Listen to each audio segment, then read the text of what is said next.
آج کی تازہ ترین صورتحال سے آپ کو آگاہ کرتا چلوں کہ وزیر اعظم عمران خان کے کہنے پر ٹک ٹاک سے پابندی ہٹا دی گئی۔ عدالت نے فیصلہ کیا ہے کہ ٹک ٹاک کو استعمال کے لیے دوبارہ کھول دیا جائے۔ مکمل تفصیلات اس ویڈیو میں۔ اگر آپ میرے چینل پر نئے آئے ہیں تو میرے چینل کو سبسکرائب کر دیں اور ساتھ لگے بیل آئیکن کو لازمی پریس کر دیں۔ چلتے ہیں ویڈیو کی جانب۔ تو دوستو، جس طرح عدالت نے پہلے ٹک ٹاک پر پابندی عائد کرتے ہوئے کہا تھا کہ ٹک ٹاک پر نازیبا ویڈیوز موجود ہیں، جس کی وجہ سے ٹک ٹاک کو بین کر دیا گیا، مگر اب ٹک ٹاک نے تمام نازیبا ویڈیوز ڈیلیٹ کر دی ہیں، جس کی وجہ سے عدالت نے ٹک ٹاک سے پابندی ہٹا دی ہے۔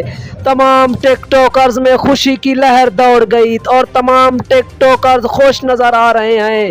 اگر آپ کو میری ویڈیو اچھی لگے تو کمنٹ سیکشن میں ضرور بتا دیں۔